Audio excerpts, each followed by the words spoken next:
Hey guys, welcome to my channel. My name is Dave. Before we begin, let me let you guys know to please smash on those like and subscribe buttons, man. It really helps the channel grow. With that out the way, let me begin with this story. Okay, 2 weeks ago, I saw this picture on the internet, and somebody I know saw it as well. And they asked me the question, and they said, "Hey, does this really happen in prison?" My answer was simple: yes, of course it does. It does happen, and it can happen to anybody, man. And as you guys can see, the picture's here, and the picture is worth 1,000 words, man. As far as who does it, why they do it, everybody's got the reasons. Things happen in there, shit happens. Um, some people have debts they gotta pay. Some people come in with some messed up charges.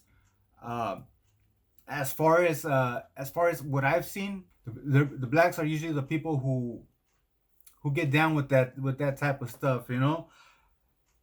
If somebody, as far as me speaking for myself, if somebody does something so bad that I have to, that it elicits that type of response, then you know I'm not gonna want to have that person around. I'm not gonna want to have that person on leash. I'm not gonna have want to have that person as my bitch. In other words, it's not gonna happen. I'm gonna want to be done with that person.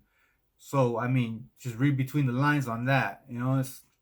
It's not it's not something that I look at it with pride, at all. But hey, to each his own. So after seeing that picture, I thought about a story, and that's the story that I want to share with you guys right now. The story is my cellie, one of my ex cellies who I was celled up with for a few years. He was from Mexico, and he had done time in prison down in Mexico. He was from TJ, from Tijuana, Mexico. And there's a real infamous prison there called La Mesa. So he did time there, and he told me a real vicious story, man, that I'm gonna share with you guys right now. Um, he said that he was sitting, him and his cellies. It was like a 10-man cell. They were sitting down playing cards. All of a sudden, the guards came, and when they were coming down the tier, they were dragging somebody. It was two guards, and they were dragging some dude down. And apparently, he was all beat up. They opened the door, they keyed the door, and they opened it. They threw him in there, and when they threw him in there, they said, "Ahí les va un tachaniños," and in English that means here's a child molester for you guys.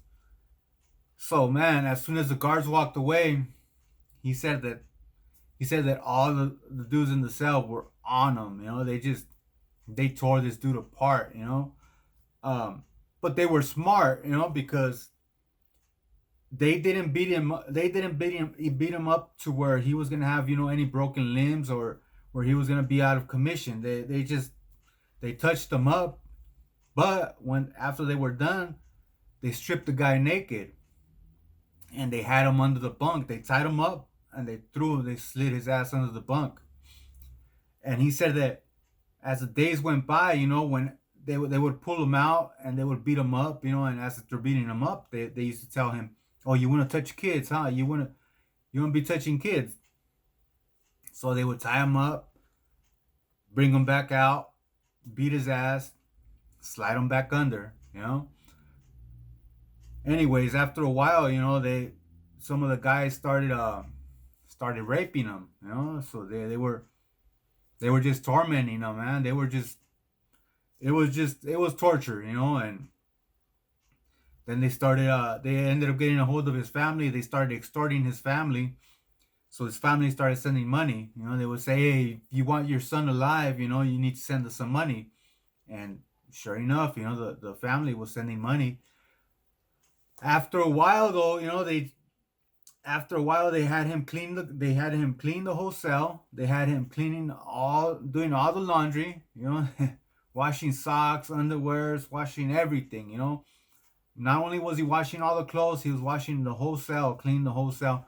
It pretty much had him as a bitch, as worse than a bitch, because they would beat him. He was getting beat. He was getting raped. He was just getting everything done to him. Um, My Sally said he didn't participate in that, but you know, he didn't pity the guy, you know, because of what he was locked up for. You know, he had touched a few kids, not just one, you know. But he was a pedophile, you know. He was a severe pedophile. So, anyways, after a while, they moved him to another cell, um, and same thing happened over there, you know. Same thing. He went through the same process, you know, getting beat up, because that's just how they do things over there.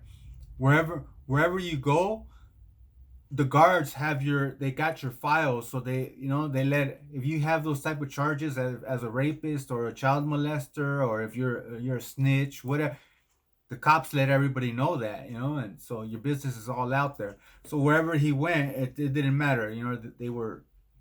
He was going through the same process. The only difference was that when they tried to extort his family, you know, they extorted the family once in the new cell that he went to, and after that one time, the family decided, hey, they couldn't pay the money no more, because I guess they had figured, you know, that it wasn't gonna stop. It was just gonna keep going on. So when the family got the call and they refused to pay, you know, they killed him.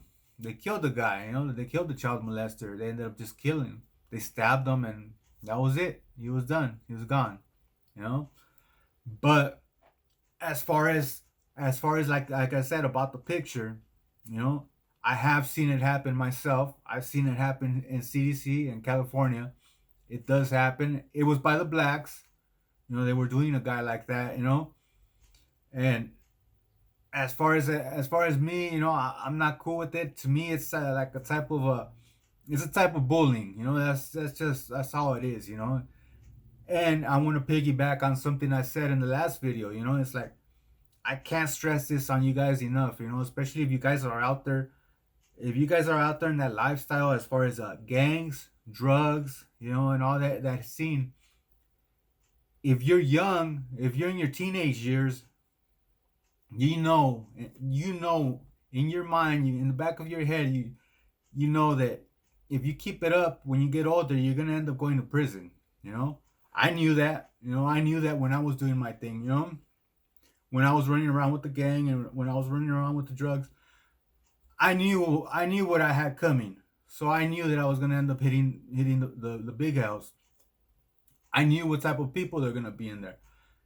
And if you guys are in that lifestyle, and you have to know that you're gonna go up there, you know, you're gonna meet somebody and you will mind somebody, you know. It's just that's just a saying that we have in there, you know. It's like you will mind somebody here. And I need to let you guys know right out the gate, you know, it does happen. So know who you are. You have to know who you are, and you have to know when it's time to make a stand. You know, if you need to make a stand for yourself and for your life, for in the environment that you're in, then you need to make that stand. You know, if it's gonna be your last, if it's gonna be your last stand, then so be it. You know, make it. You know, if you're in this lifestyle, if you don't have it in you, you know, you need to leave it alone. Leave the drugs alone. Leave the gangs alone. If it's not you, then don't make it you, because then you will be the victim, and you will be like this young man in this picture. You know, I promise you that. With that, I hope you guys have a wonderful day, and I'll see you guys in my next video.